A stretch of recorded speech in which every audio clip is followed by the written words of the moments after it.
Hi, నేను మీ మల్లిక్ పరచూరి అండి. ఈరోజు మనం మార్కెట్లో అవైలబుల్గా రకరకాల ఈ మల్టీ లెవెల్ మార్కెటింగ్ లేకపోతే ఇంకా రకరకాలుగా ప్రమోట్ అవుతున్న ఈ ఆల్కలైన్ వాటర్ గురించి అసలు మనకి ఈ ఆల్కలైన్ వాటర్ వల్ల ఆరోగ్య బెనిఫిట్స్ ఏమైనా ఉన్నాయా? వాళ్ళు క్లెయిమ్ చేసినట్టు షుగర్లు తగ్గిపోతాయి, లేకపోతే ఇంకోటి తగ్గిపోతాయి, ఈవెన్ క్యాన్సర్లు తగ్గిపోతాయని చెప్పి కూడా క్లెయిమ్లు చేస్తూ ఉన్నారు.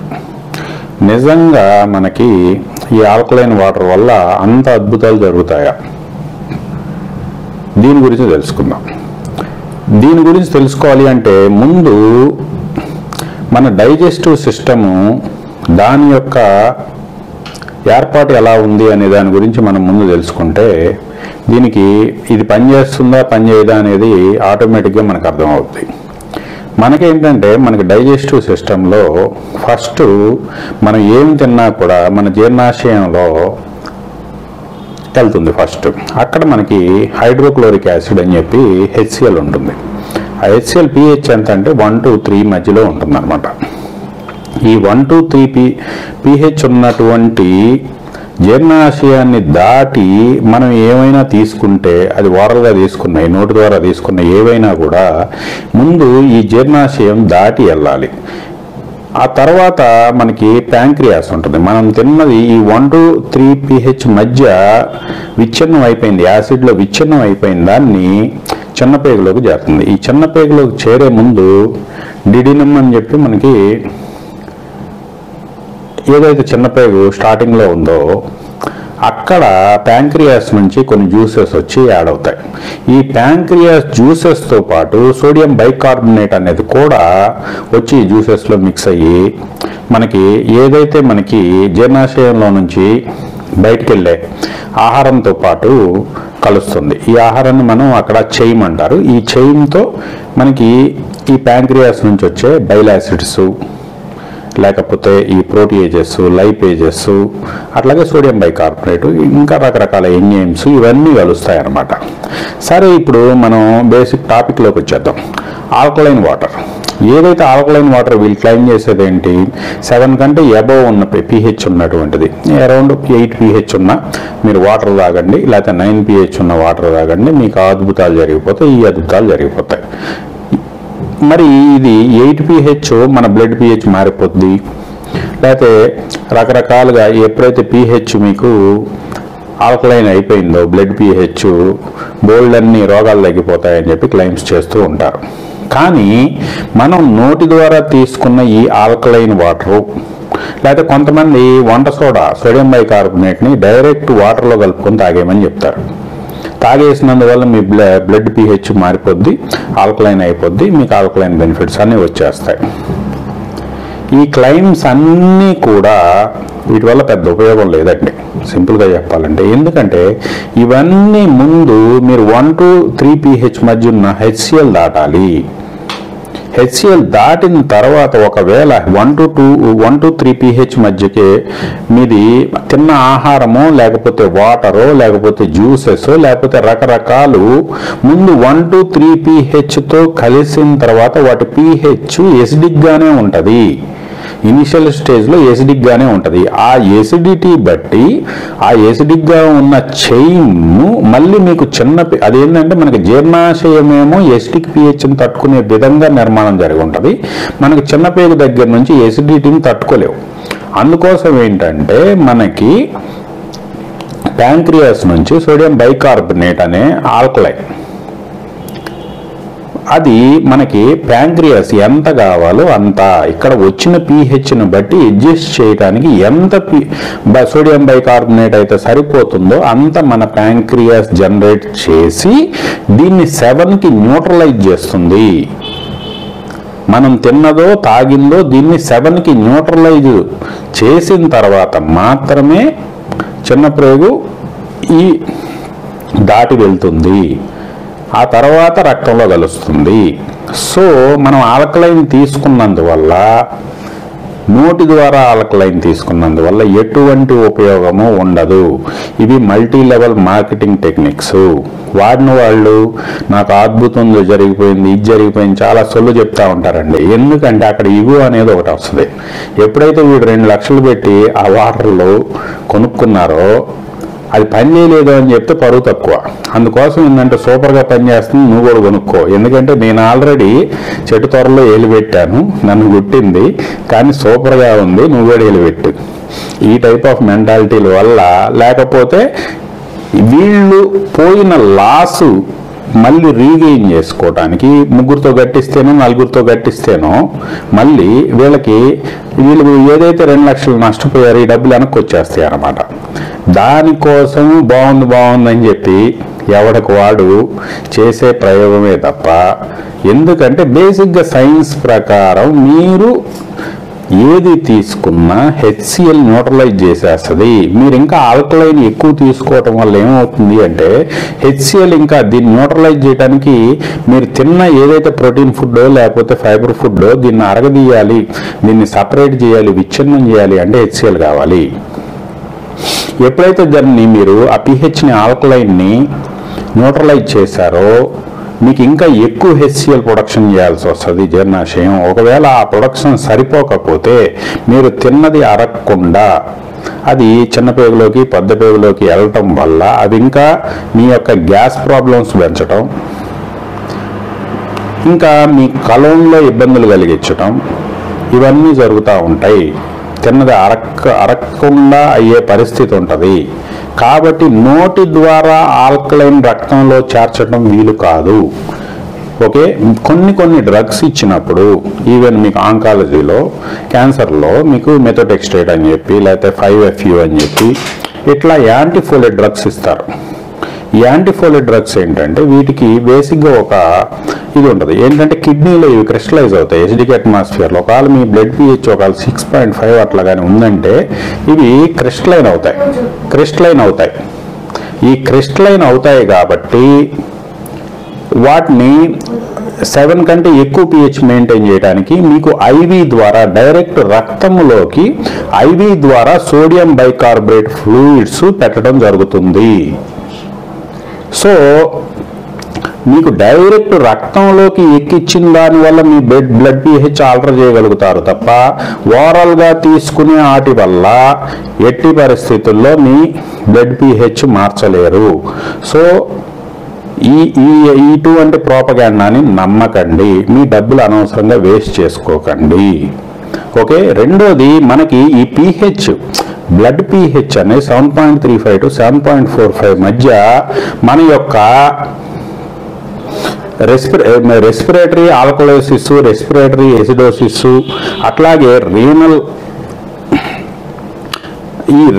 ఏదైతే కిడ్నీ ఉందో ఈ సిస్టమ్ అంతా కూడా కిడ్నీ సిస్టమ్ కానీ మన ఊపిరితిత్తుల సిస్టమ్ కానీ ఇవన్నీ లంగ్స్ కానీ ఇవన్నీ కలిసి రెస్పిరేటరీ ద్వారా మన ఏదైతే కార్బన్ డైఆక్సైడ్ ఉందో ఈ కార్బన్ డైఆక్సైడ్ CO3 ఎసిడిక్గా మారటం లేకపోతే సోడియం బైకార్బోనేట్ HCO3 సోడియం బైకార్బోనేట్గా మారటం, ఈ సిస్టమ్ అంతా మన హోమోస్టాటిస్లో భాగంగా అవే చేసుకుంటాయి. అవి చేసుకొని pHని 7.35 to 7.45 మధ్య ఉంచుతాయి.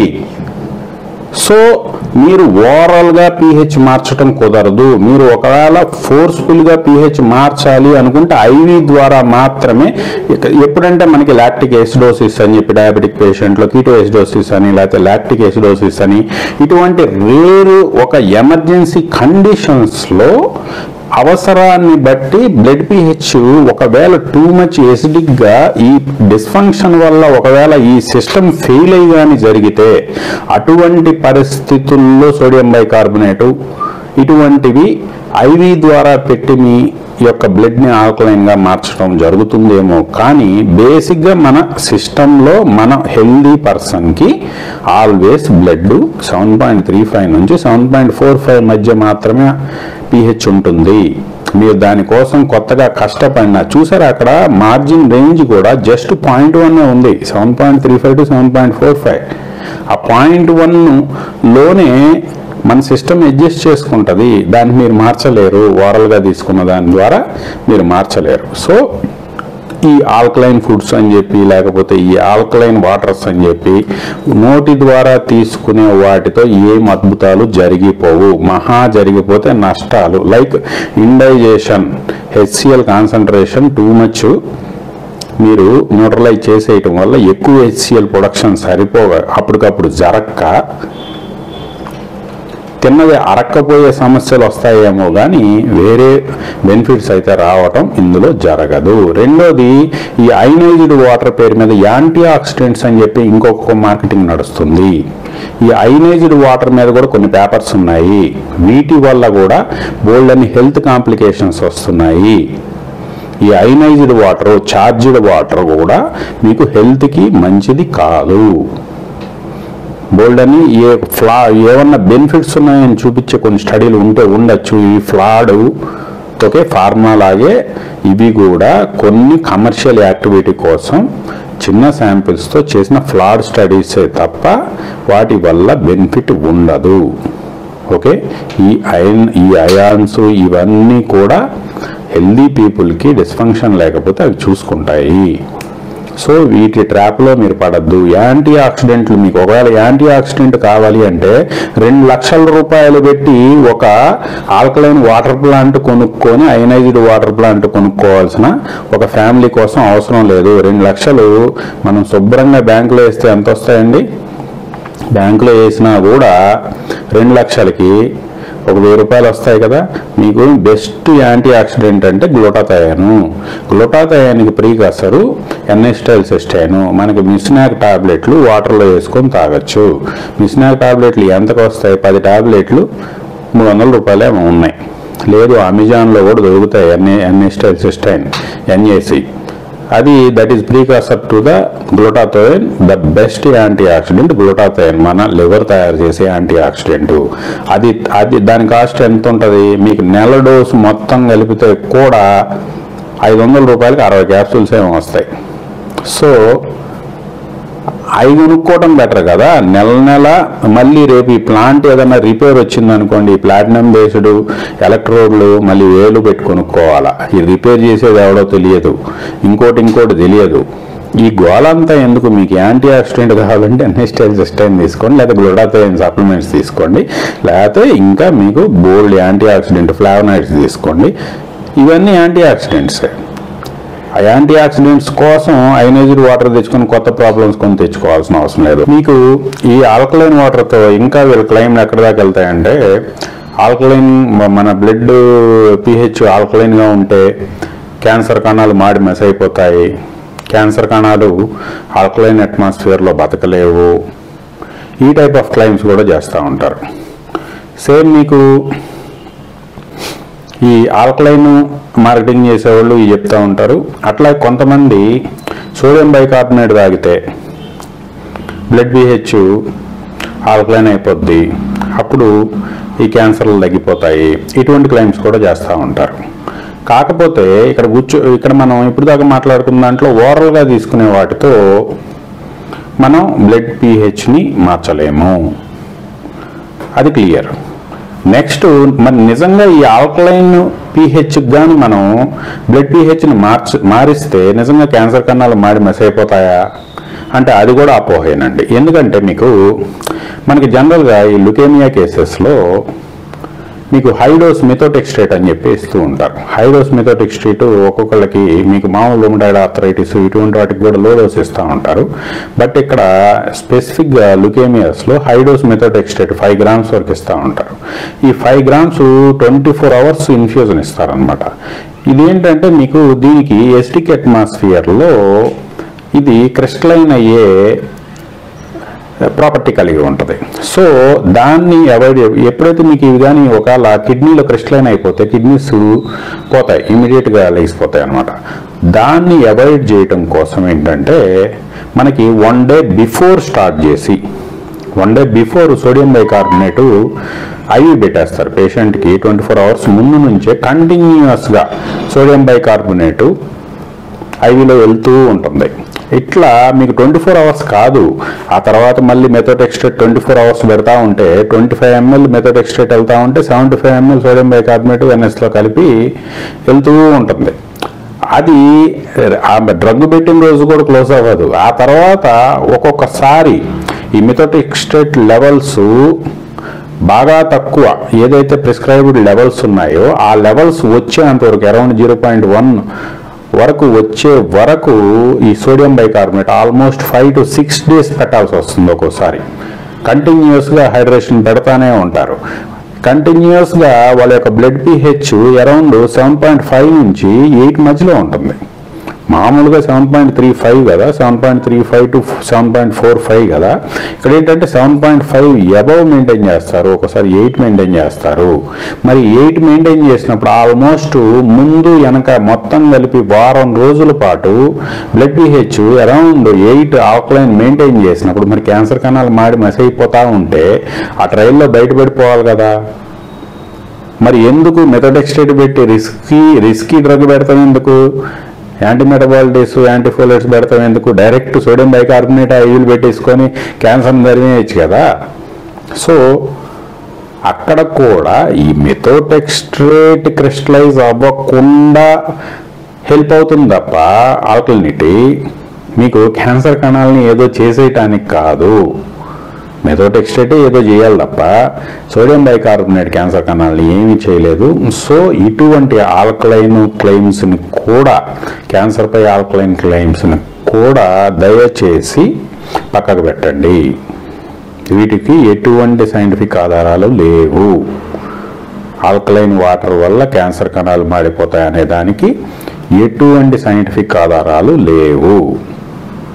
ఓకే, ఆల్కలైన్ అనేది ఒక business gimmick, multi level marketing gimmick తప్పితే ఇంకా వేరేది కాదు. ఓకే, సో ఇటువంటి వాటి పట్ల కొంచెం జాగ్రత్తగా ఉండండి. మీ డబ్బులు అనవసరంగా ఇటువంటి వాటి మీద వేస్ట్ చేసుకోమాకండి. ఓకేనా? Thank you all.